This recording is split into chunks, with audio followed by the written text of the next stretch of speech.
సమీపింపరాని తేజస్సులో నివసించువాడైన యేసుక్రీస్తు ప్రభువారి నామంలో మీ అందరికీ నా హృదయపూర్వక శుభములు. ఈ రోజు మన ధ్యానం లూకాసు వార్త 4వ అధ్యాయం 5 నుండి 15 వచనాల వరకు. నిన్నటి ధ్యానంలో మనం చూసాం 4వ అధ్యాయం 1 నుంచి 4 వచనాల వరకు. అక్కడ యేసుప్రభు వారు అరణ్యంలోనికి ఆత్మచేత కొనిపోబడి సాతాను చేత శోధింపబట్టం మొదలు పెట్టినప్పుడు మొట్టమొదటిగా అపవాది యేసుప్రభుని అడిగాడు, నీవు దేవుని కుమారుడవైతే ఈ రాళ్లు రొట్టెలగ్నట్లు ఆజ్ఞాపించమని. అప్పుడు ప్రభు ఇచ్చిన సమాధానం ఏంటంటే, నరుడు రొట్టె వలన మాత్రము కాదు గాని దేవుని నోటి నుంచి వచ్చే ప్రతి మాట వలన జీవించును అని. ఈ విషయాన్ని ఈ సందర్భాన్ని నేను రోజు మనం ధ్యానం చేశాం కదా. అయితే ఈ రోజు యేసుప్రభుని శోధించడానికి అపవాది వాడిన రెండవ ప్రశ్నని మనం చూస్తున్నాం. అపవాది ఆయనను తీసుకుని పోయి భూలోక రాజ్యములన్నింటినీ ఒక నిమిషంలో ఆయనకు చూపించి, ఈ అధికారం అంతయు ఈ రాజ్యముల మహిమయు నీకిస్తాను, అది నాకు అప్పగించబడి ఉన్నది, అదెవనికి నేను ఇయ్యకూడదునో వానికిస్తాను, కాబట్టి నీవు నాకు మ్రొక్కితివా, ఇదంతా నీ దగునని ప్రభుతో చెప్తున్నాడు. అందుకే యేసుప్రభు ఇచ్చిన సమాధానం ఏంటంటే, నీ దేవుడైన ప్రభువునకు మ్రొక్కి ఆయనను మాత్రము సేవింపవలెను అని రాయబడి ఉన్నదని వానికి ప్రత్యుత్తరం ఇచ్చెను అని 8వ వచనంలో మనం చదువుతాం. 5 నుండి 8 వచనాల్లో రాయబడిన ఈ సంగతిని మనం కొంచెం లోతుగా ఈ రోజు ధ్యానం చేద్దాం. మొట్టమొదటిగా అపవాది ఆయనను తీసుకుని పోయి భూలోక రాజ్యములన్నిటినీ ఒక్క నిమిషంలో ఆయనకు చూపించటం. దీన్ని బట్టి మనకు అర్థమవుతుంది దుష్టుడు అంటే సాతాను ఎంత క్విక్ గా పనిచేస్తున్నాడు అనేది, ఎంత ఫాస్ట్ గా పనిచేస్తున్నాడు అనేది. ఈ రోజుల్లో సంఘము నిద్రావస్థలో ఉంది, కానీ సాతాను చాలా చురుకుగా, చాలా త్వరగా, తనకు సమయం కొంచెమే ఉందని గ్రహించి చాలా క్విక్ గా పనిచేస్తూ ఉన్నాడు. అయితే మనం ఎంత మెలకువగా ఉండాలి అనేది మనం ఈ వాక్యాన్ని బట్టి అర్థం చేసుకోవాలి. ఒక్క నిమిషంలో మొత్తం భూలోక రాజ్యములన్నిటినీ చూపించగలిగాడు ప్రభువుకి. సో సాతాను యొక్క శక్తిని అండర్ ఎస్టిమేట్ అయ్యొద్దు, లేకపోతే వాడి మీద ఛాలెంజెస్ విసిరేయటానికి ఊరికే మన నోటిని వాడేసేయొద్దు. కానీ మనం గుర్తించవలసింది ఏంటంటే, ఎప్పుడు కూడా ప్రభువుకి లోబడి ఉంటే ఆటోమేటిక్ గా వాడిని అది ఎదిరించినట్లే. కాబట్టి ఇదొక్క సూత్రాన్ని మనం ఎప్పుడు మర్చిపోకూడదు. దేవునికి లోబడి ఉండుడి, సాతానుని ఎదిరించుడి అని యాకోబు తన పత్రికలో రాస్తూ ఉన్నాడు. యాకోబు 4వ అధ్యాయం 7వ వచనంలో, కాబట్టి దేవునికి లోబడి ఉండుడి, అపవాదిని ఎదిరించుడి, అప్పుడు వాడు మీ యొద్ద నుండి పారిపోవును అని. కాబట్టి సాతాన్ని ఎదిరించడానికి మనం మొట్టమొదటిగా చేయవలసిన పని ఏంటి అని అంటే, దేవునికి లోబడి ఉండటం. ఎవరైతే దేవునికి లోబడరో వారిని సాతాను లోపరుచుకుంటూ ఉంటాడు. దేవునికి లోబడిన వారిని వాడికి లోపరుచుకునే అవకాశం లేదు. దేవుని నిబంధనలో ఉన్న ప్రజలను వారిపైన ఎట్టి అధికారము సాతానుకు లేదు. ఒకవేళ సాతాను వారిపైన అధికారం చూపించాలి అని అనుకున్నా అది దేవుడు అనుమతిస్తే తప్ప అది జరగదు. కాబట్టి దేవునికి లోబడి ఉండటం, దేవుని చిత్త ప్రకారం బ్రతకటం మనకు అత్యంత అవసరం. ఇంకా 6-7 వచనాలు చూసినట్లయితే అపవాది యేసుప్రభుతో అంటున్నాడు, ఈ అధికారం అంతా ఈ రాజ్యముల మహిమ నీకిచ్చేస్తాను, అది నాకు అప్పగించబడింది, అదెవనికి నేను ఇయ్యగోరుదునో వానికిస్తాను, కాబట్టి ఇప్పుడు నువ్వు నాకు మ్రొక్కితివా, ఇదంతా నీదే అవుతుంది అని చెప్తున్నాడు. ఇక్కడ మనం తెలుసుకోవాల్సిన విషయం ఏంటంటే, యేసుప్రభు వారు అపవాదితో నీకెక్కడిది అధికారం, ఇదంతా నా తండ్రిది అని వాదించలేదు. కానీ లేకపోతే ఆ విషయాన్ని నీకు అధికారం అప్పగించబడిందా, ఎవరిచ్చారు నీకు అధికారం అని అక్కడ ప్రభు ఖండించలేదు. కానీ యేసుప్రభు వారు ఇచ్చిన సమాధానం ఏంటంటే, నీ దేవుడైన ప్రభువునకు మ్రొక్కి ఆయనను మాత్రము సేవింపవలెను అని వ్రాయబడి ఉన్నదని ప్రత్యుత్తరం ఇచ్చారు. మనం మొదటిగా నేర్చుకోవాల్సిన విషయం, ఇక్కడ ఈ లోకంలో మనకి ఎన్నో ప్రలోభాలు ఉంటాయి. ఎందరో ఎన్నో విషయాల గురించి ప్రలోభ పెడతారు, కానీ దేవుని చిత్తము చేయవాడే నిరంతరము జీవిస్తాడని యోహాను తన పత్రికలో రాస్తున్నాడు. కాబట్టి దేవునికి మాత్రమే మ్రొక్కి ఆయనను మాత్రమే మనం సేవించవలసిందిగా ఇక్కడ మనకు ప్రభు హెచ్చరిస్తూ ఉన్నారు. అంతేకాదు ఇంకొక విషయాన్ని మనం ఇక్కడ లోతుగా చూద్దాం. అపవాది అంటున్నాడు కదా, ఈ అధికారం అంతా నాకు అప్పగించబడింది అని. నిజానికి రోమీలకు రాసిన పత్రిక 13వ అధ్యాయం 1వ వచనం చూస్తే, దేవుని వలన కలిగినది తప్ప మరి ఏ అధికారము లేదు, ఉన్న అధికారములు దేవుని వలనే నియమింపబడి ఉన్నవి అని పత్రికలో చూస్తాం. రోమీలకు రాసిన పత్రిక 13వ అధ్యాయం 1వ వచనంలో. కానీ ఇక్కడేమో అపవాది అంటున్నాడు నాకు అప్పగించబడింది అని. సో ఏ అధికారమైన దేవుని వల్లనే కలగాలి కదా, మరి సాతాను కూడా దేవుడే ఇచ్చాడా ఈ అధికారాన్ని అని మనం కొంచెం ఆలోచిస్తే మనకు అర్థమవుతుంది. ఈ అపవాదికి అప్పగించబడిన ఈ అధికారం ఎక్కడి నుంచి వచ్చిందంటే, ఆదికాండం 1వ అధ్యాయం 26వ వచనంలో చూస్తే, భూమినంతా ఎలడానికి దేవుడు మనిషికి అధికారం ఇచ్చాడు. 3వ అధ్యాయంలో ఆదాము దేవుని మాటకు బదులు అపవాది మాటను విన్నాడు, అపవాది మాటకు లోబడ్డాడు, అపవాది చెప్పిన నమ్మి దాని ప్రకారము అక్కడ చేయకూడని పని చేశాడు. కాబట్టి ఆ ఆజ్ఞ ఏదైతే ఇవ్వబడిందో ఆ ఆజ్ఞను అతిక్రమించాడు. ఆజ్ఞ అతిక్రమించడమే పాపమని లేఖనాలు చెప్తా ఉన్నాయి. అలా ఆదాము తన అధికారంతో సహా సాతానుకు లోబడిపోయాడు కనుక ఇప్పుడు తన అధికారము సాతాను పాదాల దగ్గర పెట్టి సాతాను చెప్పిన మాటలకు మోసగించబడి ఆ చేయకూడని పనిని చేయటం మనం గమనించాం కదా. అందుకే రోమీలకు రాసిన పత్రిక 6:16 రాయబడింది, దేనికి మీరు లోబడతారో దానికి మీరు దాసులవుతారు అని. ఈ రీతిగా ఆదాము సాతానుకు దాసుడైపోయాడు. ఆదాము మొదలుకుని మనం అందరం కూడా శత్రు రాజ్యంలో మనం ఉన్నాము, శత్రు బంధకాలలో ఉన్నాం, పాప బంధకాలలో ఉండిపోయాం. అలా మనిషి దగ్గర నుండి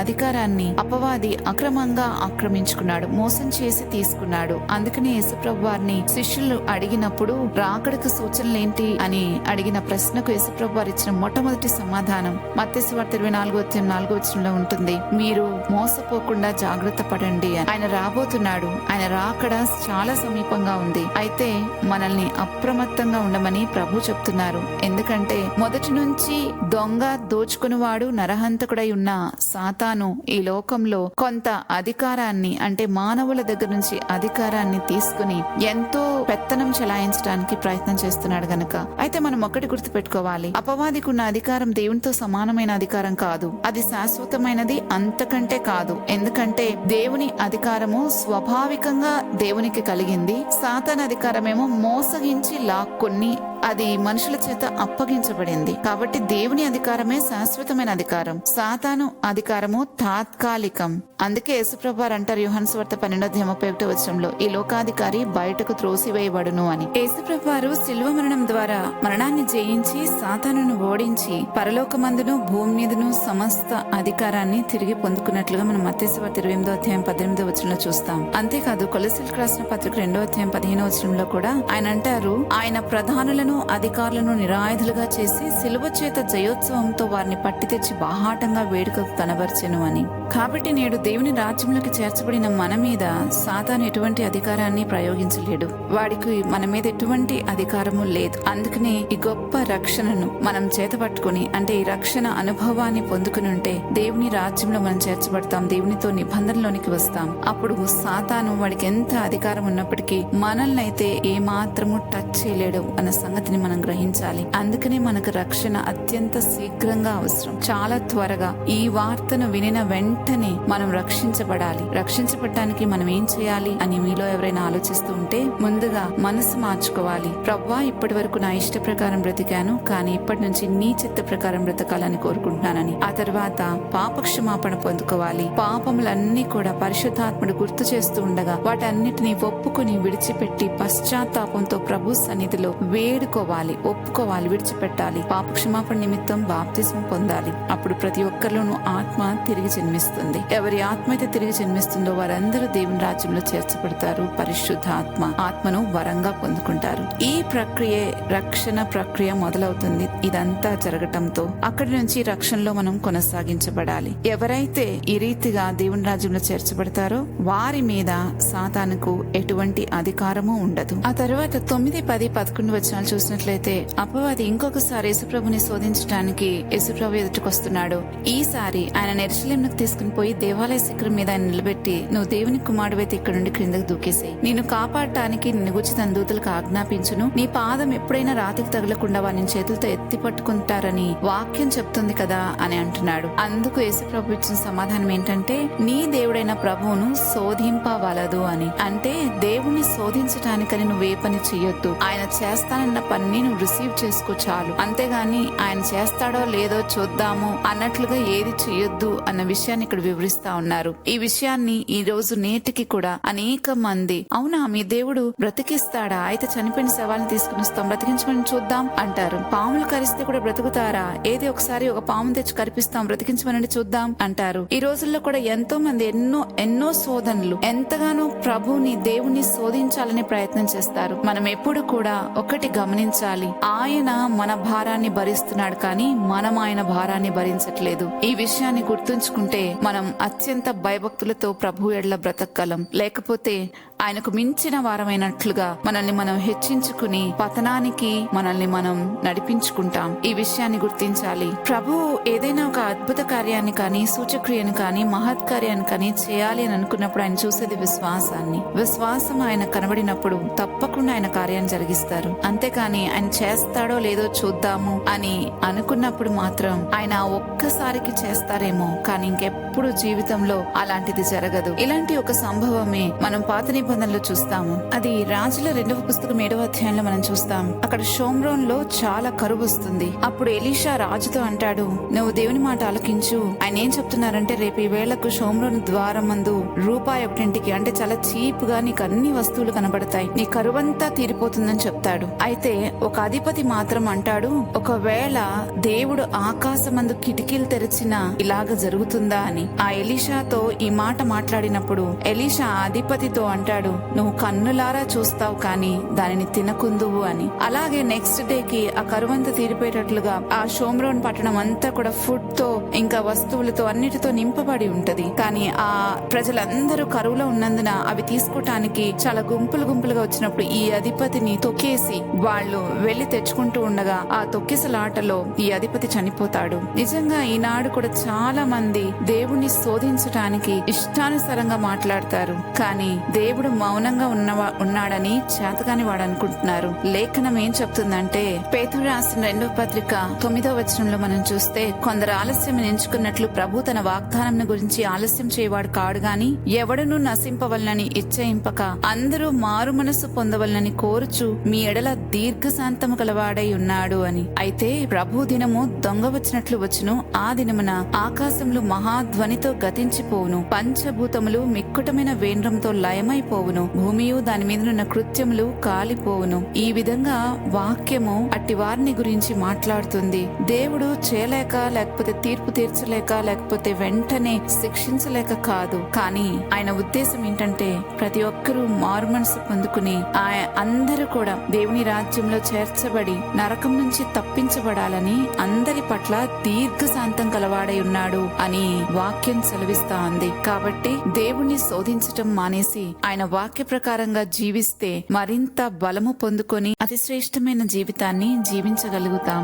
ఈ శోధనంతా ముగించబడిన తర్వాత యేసుప్రభు వారు ఆత్మ బలముతో గలిలయకు తిరిగి వెళ్లి ఆయన గూర్చిన సమాచారం ఆ ప్రదేశం అంతటా వ్యాపించి ఉండగా అందరి చేత ఘనత నుండి సమాజ మందిరాలలో బోధించటం మొదలు పెట్టారు. ఆయన సువార్త పరిచర్య ఇక్కడ నుంచి మొదలవుతుంది.